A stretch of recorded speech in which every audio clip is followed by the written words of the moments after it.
Assalamualaikum Bu. Waalaikumsalam. Saya. Alhamdulillah. Alhamdulillah sehat sekali.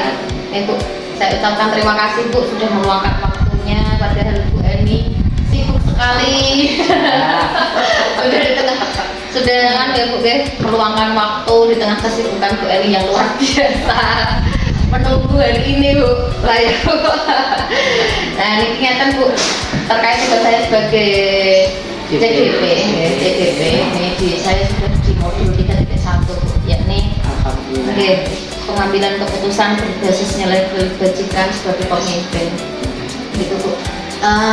Khusus Bu Eni yang sudah menjadi kepala sekolah bertahun-tahun, sudah berapa tahun Bu? 11 tahun. Sudah ya, 11 tahun. 11 tahun. Sudah lama sekali.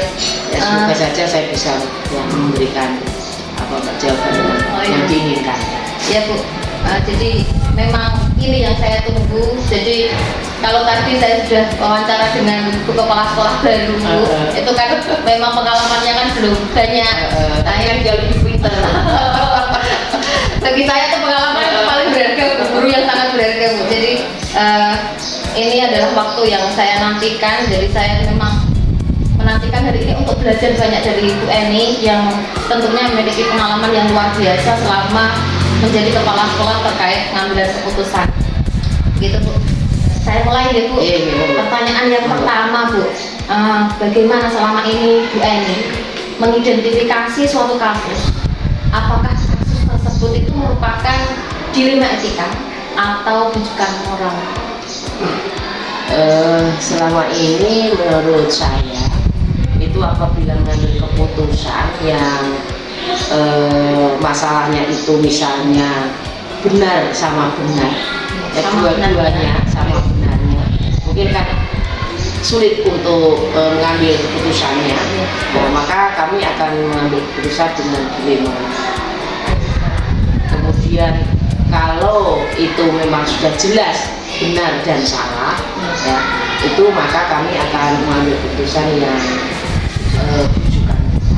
Berarti kalau sama-sama benar, berarti itu dilematika, masuk ke dilematika. Berarti kalau benar dan salah itu masuknya ke bujukan moral gitu ya Bu. Saya seperti itu. Ya Bu. Yang kedua Bu, selama ini bagaimana panjenengan mengambil keputusan di sekolah untuk kasus-kasus yang bagaimana di situ ada kepentingan yang sama-sama benar atau sama-sama mengandung nilai kebajikan? Bagaimana? Berarti itu adalah termasuk dilema fakta ya, dilema etika. Berarti sama-sama benar, sama-sama harus kita laksanakan. Keputusan itu harus kita ambil juga, ya. Maka keputusan yang harus kita ambil karena dilema etika itu tadi, kita akan mempertimbangkan seberapa itu mengandung kepentingan orang banyak, kepentingan itu sangat mendesak atau tidak, jangka panjang atau jangka pendek, kemudian kepentingan itu mungkin masih ada segi ruginya bagi orang lain atau tidak, seperti itu. Jadi kita pertimbangkan itu yang menyangkut hajat hidup orang banyak atau menyangkut mungkin siswa, mungkin kepentingan gurunya, mungkin juga kepentingan sekolah. Itu yang perlu kita pertimbangkan. Jadi mempertimbangkan semuanya. Iya. Jadi dipertimbangkan mana yang lebih menguntungkan bagi siswa, mungkin bagi guru, bagi sekolah. Itu yang kita utamakan.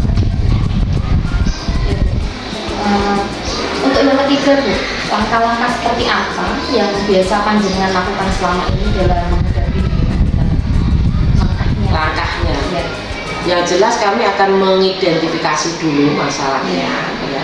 Kita identifikasi, kemudian yang kedua kita telah dulu, kita pelajari masalah-masalah itu, kemudian baru kita mengambil keputusan yang sangat tepat. Ya.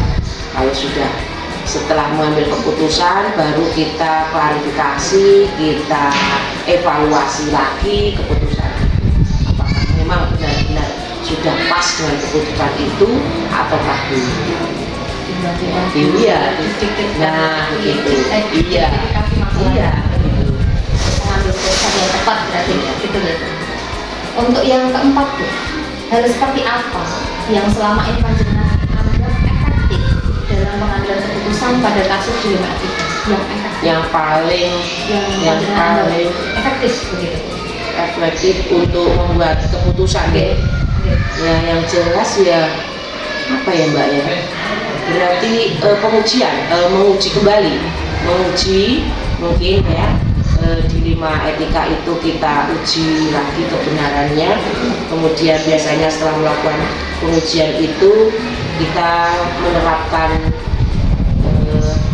prinsip-prinsip ya, prinsip-prinsip dalam membuat keputusan.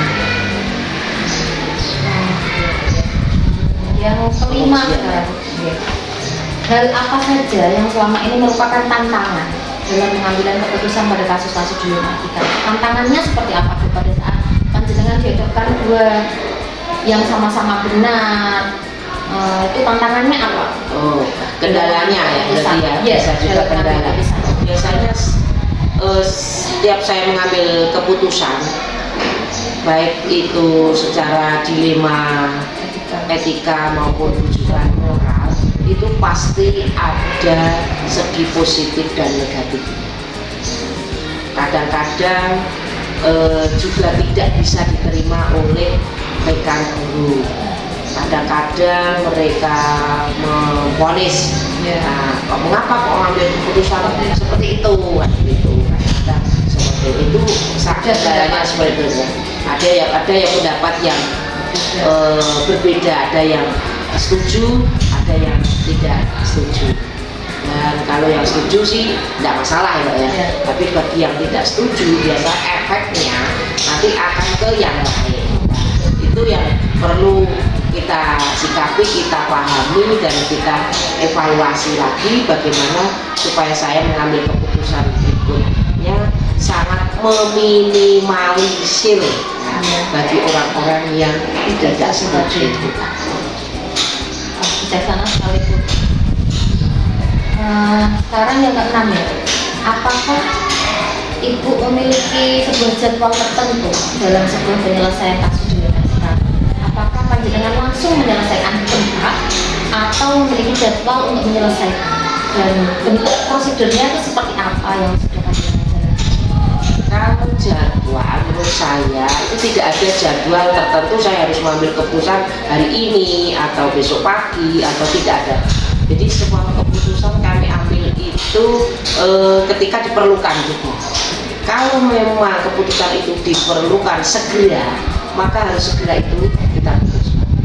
Kalau keputusan itu masih membutuhkan waktu yang agak lama, mungkin besok pagi atau maka kita ambil keputusan ya sesuai dengan kebutuhan, dengan mempertimbangkan pendapat-pendapat dari para guru, dari mungkin komite, dari wali siswa, dari lingkungan kita, mungkin teman sejawat kami, mungkin atasan kami juga seperti itu.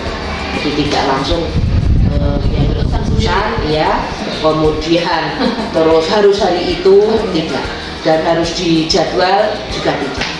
Dilihat Iya, kasusnya apa, penyelesaiannya apa dulu, untuk cepat atau iya, tidak ya, gitu. Kalau memang perlu cepat keputusan ya kita ambil segera. Kalau memang masih ada waktu, nah itu kesempatan. Waktu itu kesempatan kita koordinasi, komunikasi, mendapatkan pendapat-pendapat dari orang-orang di sekitar kita, guru, komite, mungkin wali siswa, mungkin juga teman sejawat kami, mungkin atasan kami. Berkolaborasi Iya. dalam mengambil keputusan untuk mencari solusi terbaik. Yang ketujuh Bu, adakah seseorang atau faktor-faktor yang selama ini mempermudah atau membantu panjenengan dalam mengambil keputusan dalam kasus dilema etika? Berarti orang ya Mbak ya? Orang bisa, atau faktor-faktornya juga bisa. Faktor-faktor yang bisa kami mengambil keputusan yang mempermudah. jelas ada lah, itu mesti jelas ada semua faktor dilema etika itu memerlukan orang-orang di lingkungan kita tadi untuk membantu, memberi faktor-faktor termasuk murid, walaupun soal murid itu bisa juga membantu kita membuat keputusan. Teman juga bisa, tadi yang sudah saya sebutkan, mungkin guru di situ, mungkin teman sejawat kami, mungkin komite, mungkin juga atasan kita termasuk ibu pengawas dan bapak koordinator satpam itu Pak. Mengajak semuanya yang terkait dengan permasalahan tersebut untuk berbicara, berkolaborasi untuk mencari solusi yang terbaik. Ini yang terakhir, Bu. Ya. Dari semua hal yang telah panjenengan sampaikan tadi, pembelajaran yang bisa panjenengan petik, Bu, dari pengalaman mengambil keputusan di lingkungan etika. Pembelajaran apa ya Mbak? Pembelajaran yang bisa dipetik apa dalam kasus di lingkungan etika? Apa Mbak? Berarti pembelajaran banyak sekali ya Mbak ya, mesti ya. Keputusan itu mungkin keputusan kan ada kelebihan dan kekurangan ya.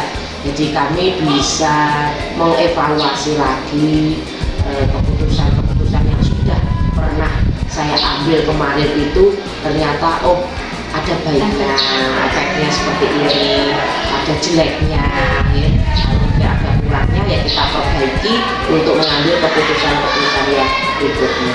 Kalau memang ada baiknya itu sudah sangat tepat, ya bisa kita lanjutkan untuk pengalaman mengambil keputusan berikutnya.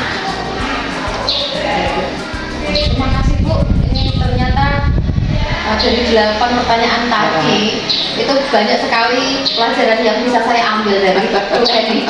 Jadi suatu permasalahan itu memang butuh kolaborasi dengan orang-orang yang terkait dengan kasus tersebut. Jadi tidak boleh kita mengambil keputusan sendiri. Dan perlu ada ketenangan juga. Jadi setelah mengambil keputusan itu jangan langsung mengambil itu. Kita butuh ketenangan juga. Dan kalau menentukan dengan ibaratnya dengan busak-busuk, ibarat bahasa Jawa itu kan kurang ya. Atau mungkin dalam mengambil keputusan itu dengan emosi, nah itu juga kurang baik. Kelihatannya saya harus belajar banyak gitu. Karena biasanya saya seperti itu Bu, karena mungkin karena sadaran saya jarang muda mungkin Bu. Semoga saya bisa belajar dari Bu Eni dalam mengambil keputusan. Kalau tadi Bu Eni mengutarakan tadi harus ada ketenangan dulu, harus diam dulu. Itu juga ada Bu, namanya mindfulness. Jadi ya ketika kita memutuskan sesuatu, kalau di pembelajaran juga, kalau anak-anak biasanya setelah istirahat itu, kalau pembelajaran itu kan masih ngos-ngosan, kita diamkan dulu, ayo kita tenang dulu ya. Itu kalau di CGP itu mindfulness Bu, itu juga kami pelajari di CGP. Ternyata di dalam kita mengambil keputusan, ternyata kita juga butuh mindfulness. Iya betul, kita harus tenang. Kemudian yang itu tadi, jangan mengambil keputusan ketika kita emosi. Harus tenang dulu, diam dulu, dipikir masa-masa, kolaborasi dengan teman gitu ya Bu. Terima kasih Bu. Ini adalah pembelajaran yang sangat bermanfaat sekali bagi saya. Semoga dengan pembelajaran ini nanti saya bisa belajar lagi dan belajar lagi Bu, supaya menjadi guru yang lebih baik seperti Bu Eni gitu. Panutan saya. Terima kasih. CGP ya, semoga saja apa yang diinginkan dilakukan berhasil. Memang menjadi seorang guru itu belajar dari pengalaman. Tidak hanya terus langsung jadi itu tidak, tapi melalui tahap atau melalui proses tahap dulu. Semoga saja Mbak Farah bisa melewati itu, bisa sampai apa yang diinginkan atau dicita-cita. Amin ya Rabbal alamin. Doakan Bu setelah ini selesai sampai akhir CGP saya ini ke titik 1, semoga sampai akhir, sampai panen karya saya bisa melanjutkan dan menjadi sukses. Semoga saja Allah meridhoi. Amin. Jadi ilmu yang bermanfaat. Amin. Terima kasih Bu. dan assalamualaikum. Sukses. Amin. Sukses. Assalamualaikum Ibu. Selamat pagi, ketemu dengan siapa ini namanya ya? Saya Pak Haika Ermila Bu. Bagaimana kabarnya panjenengan? Alhamdulillah, kami keluarga besar SDN Jasinanggul ya. Ya. Semuanya sehat walafiat tanpa kurang apapun. Dengan bagaimana? Alhamdulillah sudah. Luar biasa Bu. Alhamdulillah dengan sudah meluangkan waktu hari ini ya Bu ya, dengan padatnya jadwal panjenengan sampai saya antri tadi. Jadi Tidak juga. jadi sekarang ini saya sudah tidak sabar nih Bu untuk belajar banyak dari Bu Atik ini. Bu Atik terkait tugas saya sebagai JGP di modul 3.1 yakni pengambilan keputusan berbasis nilai dan kewajiban sebagai pengajar. JGP berapa ini ya? JGP 10 Bu. Sudah 10 ya? Ya, sudah 3.1 sudah hampir. Alhamdulillah sudah hampir selesai. Sudah banyak yang dilalui, tinggal ujung-ujungnya saja. Ya, semoga nanti lancar sampai akhir. Ya, sangat doakan terus lancar. Amin. Bisa dibantu apa ya? Ya, ini Bu, terkait tadi yang sudah saya sampaikan di modul 3.1, kami CGT itu mendapat tugas untuk mewawancara 2 sampai 3 kepala sekolah terkait dengan tadi pengambilan keputusan di matematika. Pertanyaan saya yang pertama Bu, di kepemimpinan jenengan selama ini, bagaimana cara Ibu mengidentifikasi suatu kasus? Apakah kasus tersebut itu merupakan dilematika atau bukan? Terima kasih Bu Farah.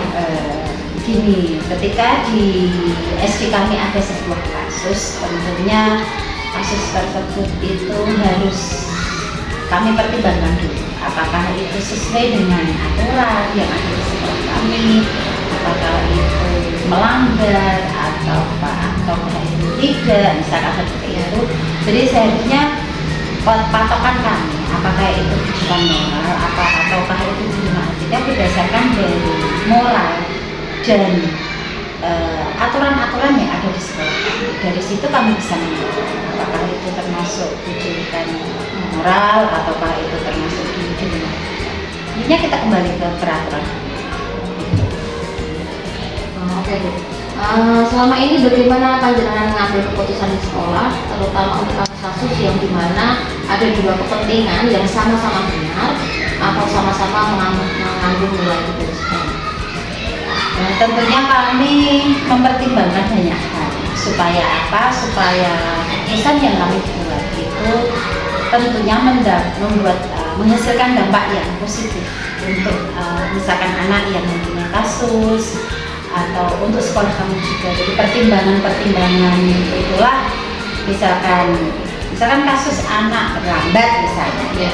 Kita lihat dulu apakah anak tersebut terlambatnya karena dia bangunnya kesiangan ataukah ada hal-hal yang lain.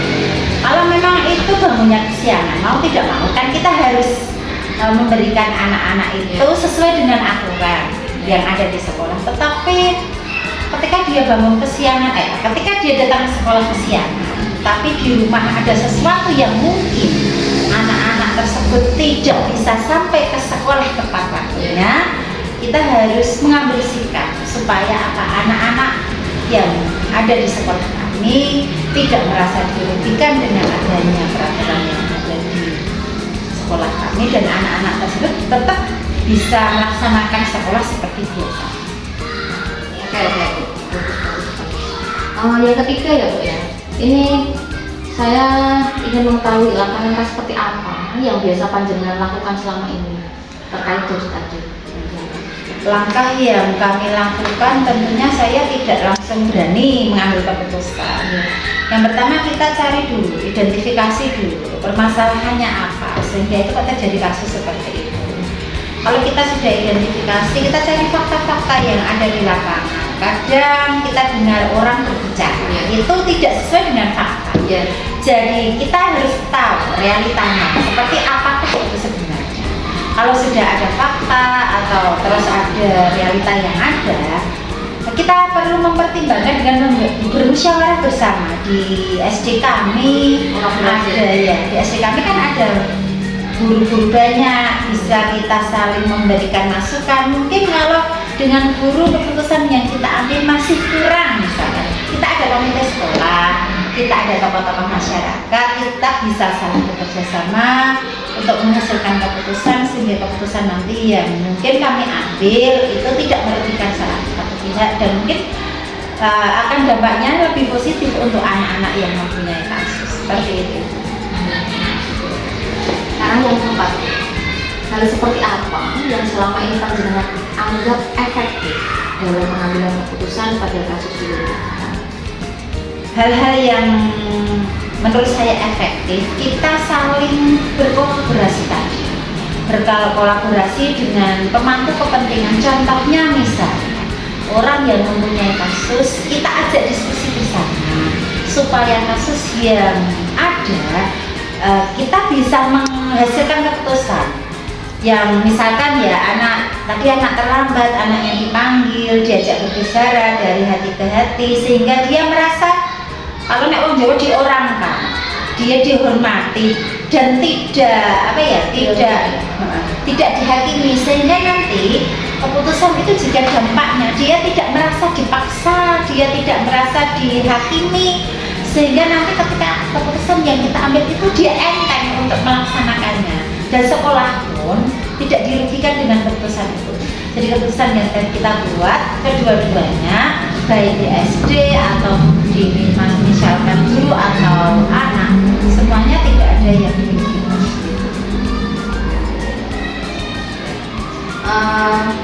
Keputusan yang bijaksana sekali Bu, patut saya acungi jempol untuk Ibu Ade ini, kepala sekolah baru tapi sudah bisa memutuskan hal-hal seperti itu dengan mempertimbangkan semua hal ini berarti ya.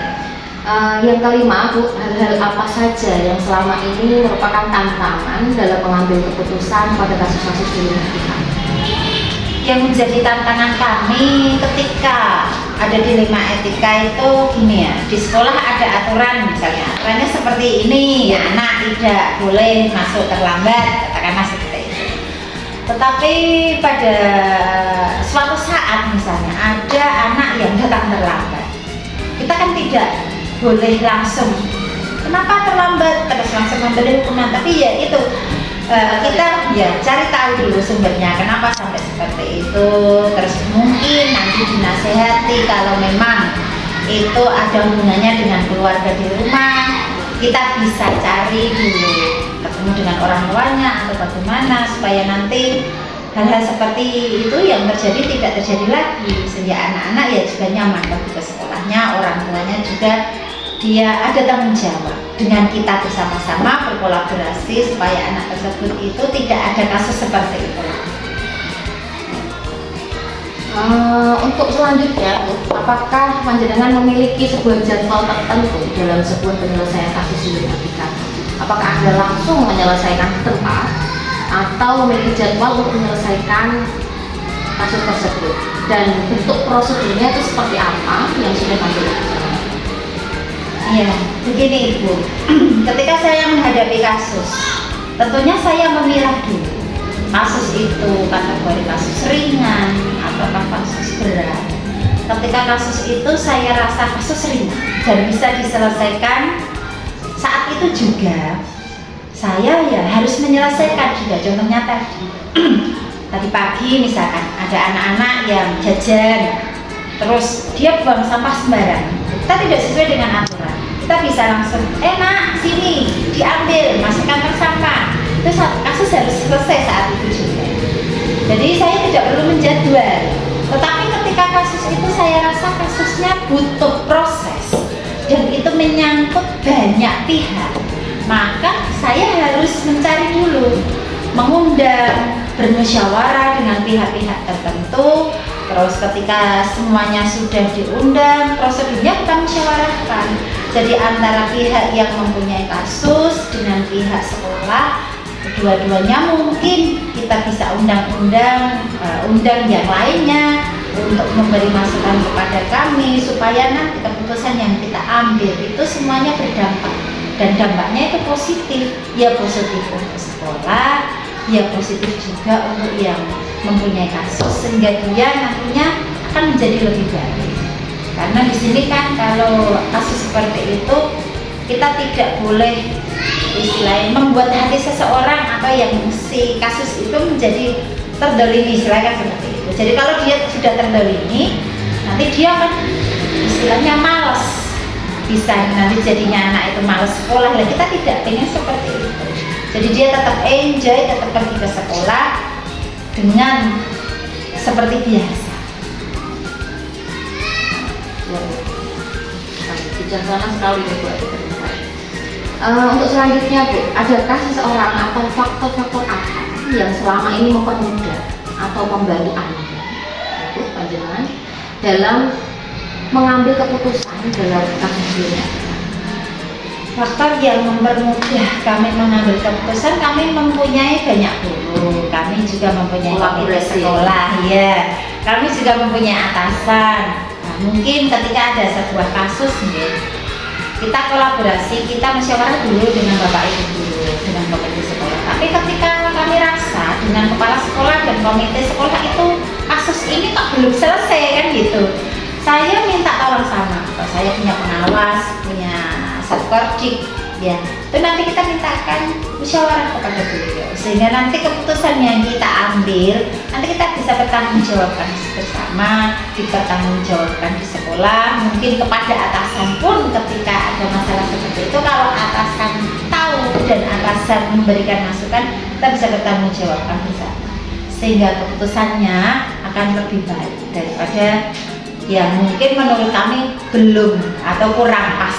Jadi kalau ada masukan beberapa pihak, mungkin itu menjadi referensi kami untuk menjadi lebih baik dalam mengambil keputusan. Intinya itu kolaborasi antar semuanya ya Bu, ya. Semuanya dilibatkan. Iya. Semua dilibatkan untuk mencari solusi yang terbaik. Iya. Untuk solusi yang terbaik. Ya. Ini terakhir Bu, dari semua hal yang telah disampaikan tadi, pembelajaran apa yang panjenengan petik dari pengalaman Anda dalam mengambil keputusan di rumah? Terima kasih Bu Farah. Pelajaran yang kami petik adalah sekolah kami adalah sekolah yang ada di desa. Kami berharap keputusan yang kami petik pada akhirnya berdampak positif untuk anak ataupun siapa saja yang mempunyai kasus.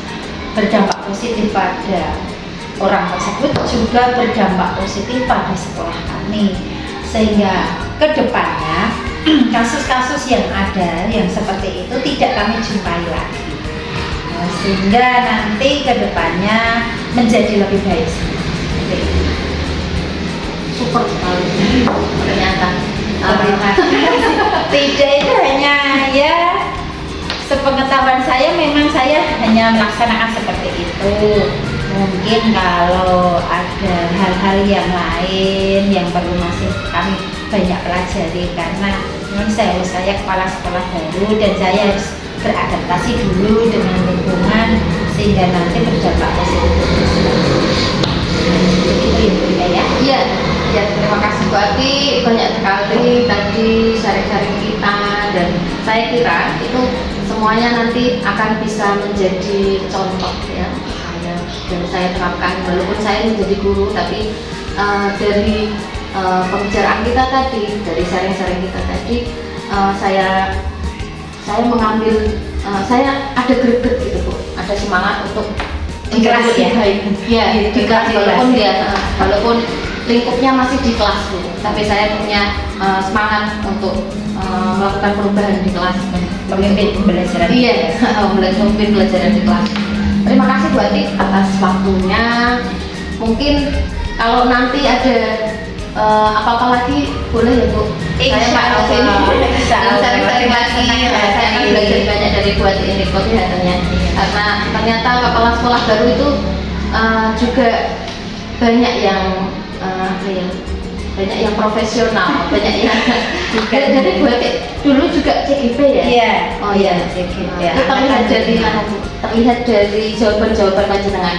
Jadi kelihatannya ilmu yang dari GP, yang CGP itu kelihatannya sudah diaplikasikan benar-benar di sekolah ini. Insya Allah seperti itu. Itu Bu Ati. Terima kasih atas waktunya Bu Ati. Ya, terima kasih juga sudah datang ke sini. Sukses untuk jenengan. Amin, amin, amin. GP angkatan 10 ya. Amin. Sukses Ya Bu. selalu. Ya, terima kasih. Assalamualaikum warahmatullahi wabarakatuh.